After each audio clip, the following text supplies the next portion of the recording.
Hello students, इस video में हम एनसीईआरटी बुक का एक नया टॉपिक कंसिडर करेंगे, सिंपल माइक्रोस्कोप।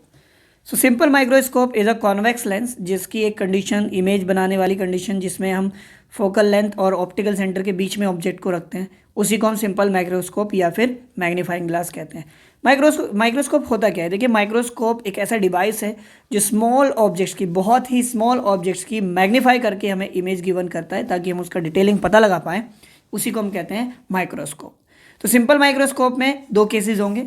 जब आप image least distance of distinct vision पर बना रहे हो, ये क्या है? देखिए, ह्यूमन आइज के लिए वो शॉर्टेस्ट डिस्टेंस जिस पर ऑब्जेक्ट को बिल्कुल क्लियर देखा जाए, उसको हम कहते हैं least distance of distinct vision, जिसका वैल्यू 25 सेंटीमीटर होता है नॉर्मल आई के लिए।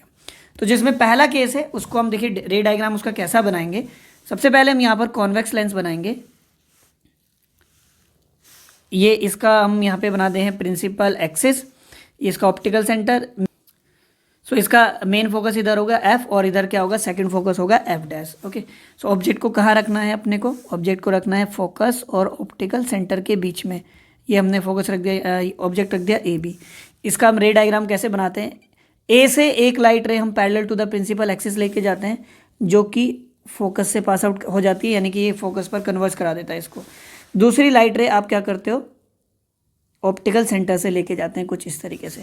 तो हम ये देख रहे हैं, इधर ये जो रे है वो डाइवर्ज हो रही है, ये आई है इधर, यानी इधर से हम ऑब्जेक्ट को देख रहे हैं। तो अब हमें क्या करना पड़ेगा? इनको पीछे यहाँ पे बैक ट्रेस करना पड़ेगा। ठीक है, तो ये पीछे कहीं पर यहाँ पर मान लेते हैं मैच कर गई। ठीक है, तो यहाँ पर ए का हमें इमेज मिलेगा ए डैश, और अब इसको जब आप यहाँ पर प्रिंसिपल एक्सिस पर मिलाओगे तो यहाँ पर आपको बी का इमेज मिलेगा बी डैश। सो इस छोटे से ऑब्जेक्ट का इतना बड़ा मैग्नीफाइंग हमें इमेज मिल गया है। ओके, सो माइक्रोस्कोप में या फिर कोई भी इसी तरह का टॉपिक जो कि ऑप्टिकल डिवाइसेस हैं, उसमें देखिए अगर क्वेश्चन आता है तो कौन कौन से स्टेप होते हैं। तो सबसे पहले आपको उसको उसकी डेफिनेशन लिखनी होती है, उसके प्रिंसिपल लिखना होता है, और फिर उसके बाद रे डायग्राम, और रे डायग्राम के बाद जो मोस्ट इंपॉर्टेंट चीज़ है वो है मैग्नीफिकेशन। क्या है? मैग्नीफिकेशन। देखिए, मैग्नीफिकेशन लेंस का हमने लास्ट टाइम पढ़ा था, लेकिन यहाँ पर जो माइक्रोस्कोप का मैग्नीफिकेशन है ये हम थोड़ा डिफरेंट तरीके से पढ़ते हैं। It is the ratio of, magnification को कैसे डिफाइन करेंगे? Ratio of angle made by image divide by angle made by object. ये ध्यान रखना, जहाँ पर इमेज है वहीं पर ऑब्जेक्ट रखा होना चाहिए, तब ये अल्फा बनेगा। मतलब देखिए, ऑप्टिकल सेंटर से ये जो इमेज एंगल बना रही है इसी को कहते हैं बीटा। ठीक है, और इस ऑब्जेक्ट का जो एंगल होगा ऑप्टिकल सेंटर पे वो होगा अल्फा। अब देखिए, ऑब्जेक्ट यहाँ पे नहीं होना चाहिए, ऑब्जेक्ट होना चाहिए कहाँ? At the distance of distinct vision पर, यानी जहाँ इमेज बनाए। तो हम इसको शिफ्ट कर देते हैं, यहाँ पे ऑब्जेक्ट जब रहेगा, ठीक है, यहाँ पे आता नहीं है ऑब्जेक्ट, हम बस उसको मान लेते हैं। अब जो एंगल बनाएगा ना यहाँ पे ऑप्टिकल सेंटर पर, ये होगा अल्फा। ये आपको बहुत बहुत ध्यान रखना है जब आप टेलीस्कोप या माइक्रोस्कोप पढ़ेंगे। ओके, क्योंकि अल्फा और beta, alpha beta are small angles हैं, आर स्मॉल एंगल्स, क्योंकि ये बहुत छोटे एंगल हैं।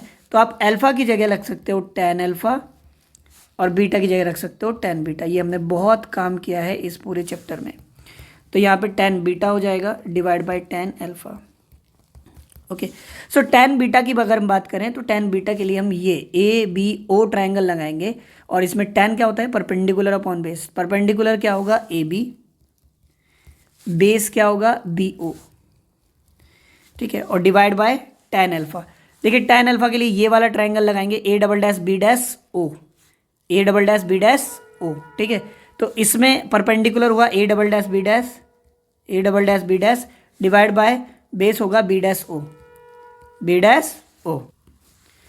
और देखिए, क्योंकि जो A double dash B dash है और ए बी है, दोनों इक्वल है, दोनों ही साइज ऑफ ऑब्जेक्ट है, A double dash B dash और ए बी। तो A double dash B dash और ए बी क्या हो जाएंगे? एक दूसरे से कैंसिल आउट हो जाएंगे। बी डैश ओ ऊपर आएगा और बी ओ नीचे रहेगा। तो एम का वैल्यू क्या आ गया मेरे पास? B dash O divide by B O. So इनका अगर वैल्यू हम रिप्लेस करें, बी डैश ओ क्या है? देखिए, ये तो डिस्टेंस ऑफ इमेज है। ठीक है, बी डैश ओ क्या है? डिस्टेंस ऑफ इमेज, जिसको आप वी, और ये कहाँ बनाया आपने? At the distance of distinct vision, D पर बनाया है। कहाँ बनाया है? डी पर, यानी ये जो वैल्यू है वो क्या है? डी है। और क्योंकि ये सामने की तरफ है, जो इंसिडेंट रे है वो इधर की तरफ है, और ये अपोजिट डायरेक्शन में आप चलोगे मेजर करते हुए, तो माइनस डी आएगा। क्या आएगा? Minus D. और बी ओ क्या है? बी ओ तो डिस्टेंस ऑफ ऑब्जेक्ट है, जिसको आप यू से लिखते हो, ये भी सामने की तरफ है, तो आ जाएगा माइनस यू। क्या आ जाएगा? माइनस यू, तो D upon U is equals to क्या आ गया मेरे पास, मैग्नीफिकेशन। लेकिन हमसे मैग्नीफिकेशन कई बार पूछता है in terms of focal length of lens. तो बताइए बच्चों लेंस फॉर्मूला क्या होता है, 1 focal length is equals to 1/v minus 1/u। Okay, so अगर हम v और u का वैल्यू यहाँ पे रखें, v का वैल्यू क्या है, d है, अभी हमने थोड़ी देर पहले देखा था, v क्या है, d है, और तो साइन कन्वेंशन के साथ रखा जाएगा माइनस d माइनस, देखिए u क्या है यहाँ पर, u का वैल्यू हमें रखना है। अगर u का वैल्यू आप कुछ और रख रहे हो तो आप नेगेटिव साइन के साथ रखेंगे, लेकिन मैं u को u ही रहने देता हूँ, लेकिन मैं वैल्यू रख रहा हूँ इसलिए मैं साइन कन्वेंशन यहाँ पे यूज़ कर रहा हूँ। ठीक है, तो 1/f ये इधर जाके कैसा हो जाएगा, plus 1/d is equals to 1/u। ठीक है, अब देखिए 1/u का वैल्यू मैं यहाँ पे रख दूंगा, क्योंकि आप इसको ऐसे भी तो लिख सकते हो 1/u इंटू डी। ठीक है, तो 1/u का वैल्यू मैं यहाँ रख देता हूँ, है ना। तो मेरे पास m का वैल्यू क्या आ जाएगा, d into 1/f plus 1/d, है ना।